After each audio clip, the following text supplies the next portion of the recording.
নাম্বারটা আবার কোন গেছে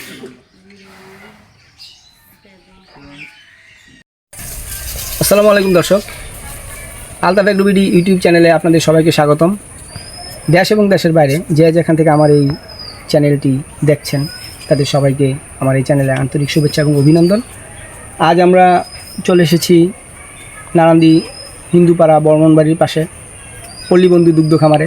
এখানে খামারি কিভাবে তার খামার থেকে দুধ সংগ্রহ করে দুধ উৎপাদন করে এবং সেগুলি বাজারজাত করে এবং রেটে বিক্রি করে সেইগুলি আপনাদেরকে জানাবো, দেখাবো এবং তাদের কাজকর্মগুলো আপনাদেরকে দেখাবো।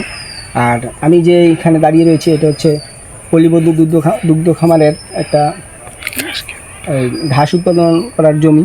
সেই জমিতে দেখেন দর্শক কী পরিমাণ ঘাস উৎপাদন করেছে। এখন এখান থেকে কেটে তারপরে গাভীদের জন্য নিয়ে যায়, এগুলি ওই ছোটো ছোটো করে কেটে তারপরে তাদেরকে খেতে দেয়। চলুন আমরা ফার্মের ভিতরের ভিডিও চিত্রগুলো দেখাচ্ছি।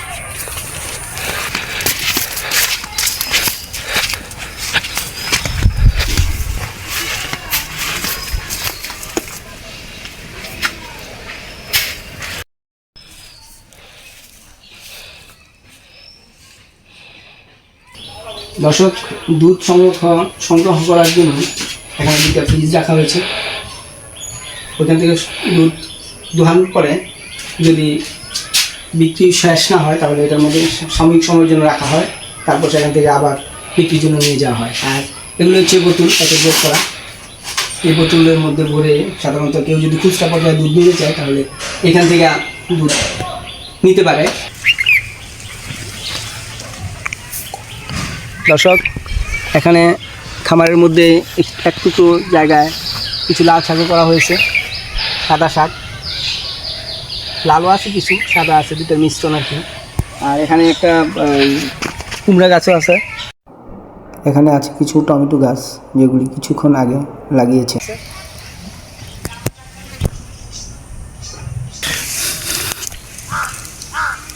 এখানে টমেটো গাছগুলা বীজ বাদি দেওয়া হয়েছে।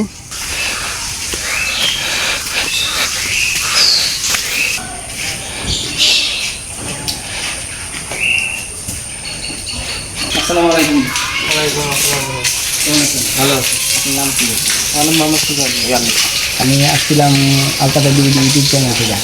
আমি আপনাদের এই ফার্মটা ভিডিও করতে চাচ্ছিলাম। আচ্ছা, সমস্যা নেই। তাহলে আমার একটু ঘুরে দেখান। আচ্ছা আচ্ছা। দর্শক, গাভীর খামার একটি লাভজনক কৃষিভিত্তিক উদ্যোগ যা বাংলাদেশ সহ পৃথিবীর বিভিন্ন দেশে কৃষক ও উদ্যোক্তাদের আয়ের প্রধান উৎস হতে পারে। এই প্রতিবেদনে আমি গাভীর খামারের পরিকল্পনা, ব্যবস্থাপনা এবং এর মাধ্যমে সম্ভাব্য লাভ ক্ষতির বিবরণ তুলে ধরতে চেষ্টা করব। সাধারণত খামারগুলো ধরন হয় ছোট, মাঝারি বা বড় আকারের, আর এর লক্ষ্যটা হয় গরু উৎপাদন ও বিক্রয়, মাংস উৎপাদন, বাছুর বিক্রয় এবং জৈব সার উৎপাদন। এর জন্য কিছু প্রয়োজনীয় প্রস্তুতি আছে, যেমন জায়গা নির্বাচন। খামার স্থাপনের জন্য সাধারণত উঁচু জলাবদ্ধতা মুক্ত এবং সহজলভ্য জায়গা নির্বাচন করা প্রয়োজন। গাভীর বিভিন্ন ধরনের জাত হয়, যেমন স্থানীয় জাত যেমন রেড চিটাগং, আর বিদেশি জাতের মধ্যে আছে ফ্রিজিয়ান, শাহিওয়াল। খামারের অবকাঠামোগুলো গাভীর থাকার ঘর, দুধ দোয়ানোর স্থান, খাবার ও পানির ব্যবস্থা ভালো থাকতে হবে। হ্যাঁ, গারলের গারল না? কতগুলো? আগে অনেক ছিল, বিক্রি করে ফেলেছি। আচ্ছা আচ্ছা, মানে এটা সবচেয়ে বড় মনে হয়। হ্যাঁ, এটাই বড়। আগে 40-42টা আছে, মানে বিক্রমা খেলে। এগুলি কি এটার বাচ্চা? হ্যাঁ, বাচ্চা।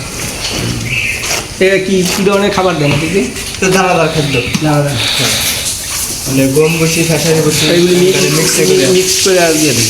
কোনো গাছ আছে কি খায় না? মানে যে মাথা ছেড়ে দেওয়া হয় ঘাস। ওই মাঠে? হ্যাঁ, এই মাঠে ছেড়ে দেওয়া। আচ্ছা আচ্ছা। আর এটা হলো এই গরু থেকে বাছুরগুলো না? মানে কয়টা বাছুর? এটা আছে চারটে বছর আছে।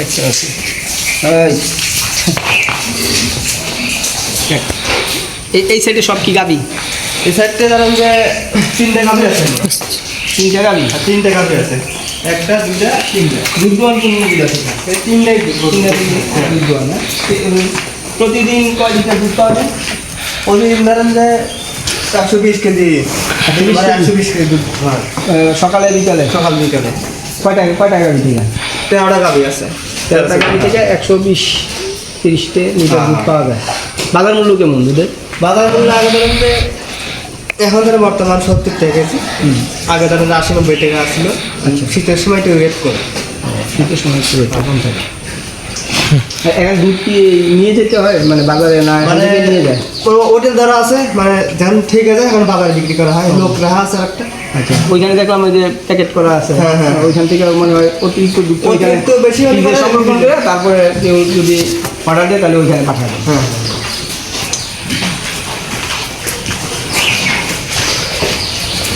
এটাও এটাও গাভি, এটাও দুধ সংগ্রহ করা হয়।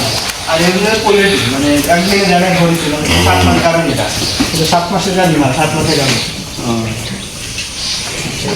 এটাও তো অস্ট্রেলিয়ান হ্যাঁ, এটা ক্রস। এই 10টা। এটা অস্ট্রেলিয়ান। ওইটা দেখছি অস্ট্রেলিয়ান সাদা, এটা হচ্ছে কালো। কালো। গাভীর যত্ন এবং খাদ্য ব্যবস্থাপনায় খাদ্য তালিকায় সাধারণত ঘাস, যেমন নেপিয়ার, ধান ঘাস, দানাদার খাবার ভুট্টা, সয়াবিন এবং খনিজ সম্পূরক। প্রতি গাভীর জন্য দিনে 30 থেকে 50 লিটার বিশুদ্ধ পানি প্রয়োজন। নিয়মিত টিকা এবং স্বাস্থ্য পরীক্ষা, রোগ প্রতিরোধে পরামর্শ নেওয়া। খাবার কি ধরনের খাবার? মানে ধরেন যে এটা আমরা খেতে মানে মিক্সার করে, মিক্সার তো এটা জানি, মনে করেন ডায়াবেটিস এই গম বসিয়ে ধরেন যে ছোলা থেকে ছোলা, ডাল, অ্যাঙ্কার, অ্যাঙ্কার সব কিছু তারপরে দিয়ে ভুট্টা, ভুট্টা, এইসব পুরো মিক্সার করে সব মিক্সার। মিক্সারে খাওয়া। এইটা হলো আর ওই ঘাস দেখেন যে ঘাস, এই নেপিয়ার ঘাস আছে না? নেপিয়ার ঘাস কয়টা খেত করছে? এদিকে দেখলাম আসে আসার সময় 2-3টা খেত দেখলাম। এগুলো কি 4-5 কানি ঘাস আছে, আর খামারেরই এই খামারে? 4-5 কানি ঘাস আছে। 4-5 বিঘা। বিঘা। ওই গাছ দিয়ে কি হয় না? মানে এই গাছটা শীতের সময় শর্ট পড়ে, ঠিক আছে? শীতের সময় তো ওই গাছগুলো বাড়ে কম। হ্যাঁ, হ্যাঁ। আমি জানি ওই কুয়াশার কারণে শীতে গাছগুলো বাড়ে কম। আর এখন যে কুটো আছে না, সাথে কুটো মিক্সার করে খাওয়া আছে। ওটা কি ওই জমি থেকে কৃষকের কাছ থেকে নিয়ে আসেন না কিনে মানে কিনে নেন? হ্যাঁ, কিনে। আসলে এটা হচ্ছে খাবার। হ্যাঁ, এটা হলো নেপিয়ার ঘাস। নেপিয়ার ঘাস। এগুলো কি ওইখান থেকে করে হ্যাঁ, তারপর আবার কাটা হয়। পরে আবার কাটেন, তাই তো? এটা থেকে আরো কিছু মিক্সার করেন? না, না, এই শুধু ঘাস। শুধু ঘাস। কয়টার সময় খাবার দেন দেখি? এই যে বর্তমান আগে ভুসি দেওয়ার বিকাল আছে না, হ্যাঁ। ওর মধ্যে জমা এই গাছ দেওয়া হয়। মানে ওই বিকালে দুধ দোয়ানোর পরে ঘাস দেওয়া গাছ হয়। দেওয়া হয়। আচ্ছা, আচ্ছা, ঠিক আছে। আপনার কাছে আপনার কাছে গরুর খাবার নিয়ে অনেকে অনেক ধরনের কথা বলে যে খাবারের দাম বেশি। আপনার কাছে কি মনে হয়? খাবার তো দাম বেশি আছেই, মানে খাবার ডেলিভার ধরেন যে নিজেরা করলেই ভালো হয়, মানে লোক যে কিনে নিয়ে এসা এটা এরকম দিলে হয়, তাহলে লসের পরিবর্তন বেশি। লসটা বেশি হয়। এখন এই খামারটা যে আপনারা করছেন, কত বছর যাবে ঠিক আছে খামারে? এই খাবার ধরেন যে 8-9 বছর চলতেছে এই খামারটা এখান থেকে কেমন লাভটা? মানে লাভ মোটামুটি মানে বাছুর ধরেন লাভ হয়। বাকিটা হ্যাঁ, বাছুরটাই লাভ হয়। আর বাকিটা হচ্ছে বাকি খাওয়া ধরেন দুধের পরে ইয়ে হয়, আর দুধ বিক্রি করে যে টাকাটা হয় সেটা মনে হয় খাবারের পিছনে খরচ। আর খাবারের খরচ হয়। ঠিক আছে। বছরে যে বাছুর আসে না, এই বাছুরটাই ধরেন লাভ। বাছুর থেকে এটা কি? এটা একটা নতুন ভুসি ভুসি, হ্যাঁ, এটা ফিট, কাবু ফিট, এটা ক্যাটেল ফিড, গোল, দুগ্ধবতী গাভীর জন্য, এটা গাভীর জন্য। গাভীর জন্য। আর এই যে মিক্সার খাবার, এই মিক্সার খাবার সাথে কি দেওয়া আছে? এটা আছে কটনের সেটা। কয়টা খাবার এটা? এটা 3-4 এর মিক্সার আছে। 3-4 রকমের। হ্যাঁ। কি দেন? কি? এর উপরে একটা নতুন ভুসি আছে, হ্যাঁ, উপরে পটেটো, হ্যাঁ, তারপর আছে ভুট্টা আর হলো কুড়া। পুরা সবগুলা Mixer করে। মিক্সার করে আপনারা একসাথে মনে মিক্সার করেন, হ্যাঁ, করে mixer। তারপরে এইভাবে রাখা দেন, এখান থেকে নিয়ে শুধু দেন। দিয়ে খুব খাবার। একটা গাভীর জন্য কত কেজি খাবার লাগে? যেটা ধরেন যে 20 থেকে 25 কেজি দুধ হয়, সেটা ধরেন যে 8-9 কেজি ধরেন বসি দেওয়া লাগে একবেলা। আর আপনি কি মানে কোন মানে খাবারের ক্ষেত্রে কোন খাবারটা সবচেয়ে ভালো আপনার কাছে মনে হয়? কোন ভাত এখন ধরেন যে কি ভুসির ভিতরে মানে ঘুম বসি ধান ধরেন চলে চলে সবচেয়ে বেশি? সবচেয়ে বেশি চলে এটা মানে রেগুলার লাগে? রেগুলার লাগে মানে একদিন একবেলা ঠিক না দিলে মানে ঘুম বসি দিলে বেশ চলবে। আগে থেকে কী পরিমাণ দুধ এবং কীভাবে গাভিগুলো গ্রহণ করা হয় এগুলির ব্যাপারে একটু কথা বলবো আমার সাথে। এটা কী জাতের গাভি? এটা জার্সি, জার্সি? হ্যাঁ লাল জার্সি। এটাতে প্রতিদিন কত লিটার দুধ পাওয়া যায় সকাল বিকাল মিলে? এটা সকালবেলা ধরেন যে 18-19 কেজি দুধ আছে। হ্যাঁ। আর ওইটা তো অস্ট্রেলিয়া না? না এটা ক্রস ক্রস? ক্রস। এটাও তো গ্রহণ করা হয় না? হ্যাঁ এটা একটু এটা দেখেন সবগুলো বাসগুলোই আবার বড় করা হয় না? হ্যাঁ হ্যাঁ বড় করে হয়তো ছেড়ে দেবেন ওইখানে নিয়ে যাবেন মাঝে সাইড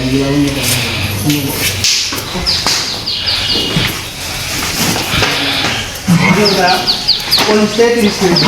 এটা ঠিক আছে। তো দেখতেও বেশ বড়।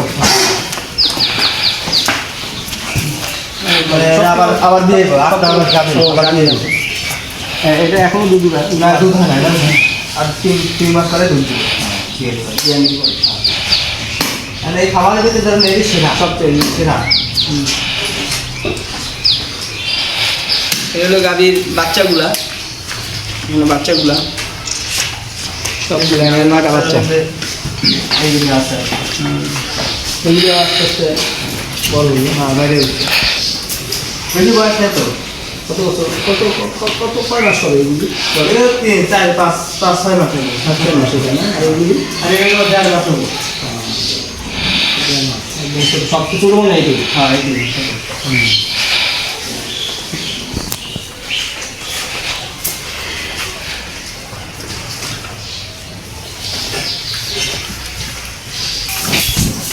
এটা কি জাতে? 10 কেজি। দুধ গরু কেন? হ্যাঁ এটা দুধ। আচ্ছা, এই গাড়িগুলা বিশেষ করে মনে করেন যে এই যে বড় গাড়িটা গাড়িটার দাম কেমন আছে এখন যদি বিক্রি করা হয়? মানে বিক্রি করে না? এটা না ধরেন যে 3.5 লাখ 4 লাখের দাম। এইটা? হ্যাঁ আর এগুলি মনে করেন ওইটা বা ওইটা ওইগুলি কেমন প্রাইস হতে পারে? এগুলো ধরেন যে বাড়ি করে তা 8 লাখ টাকা হবে। দর্শক, এগুলি তো বিক্রিযোগ্য নয়, তারপরেও দামটা জানলাম আর কি যে কী অবস্থা, মানে কী পরিমাণ রেট পাওয়া যাবে এগুলি বিক্রি করলে।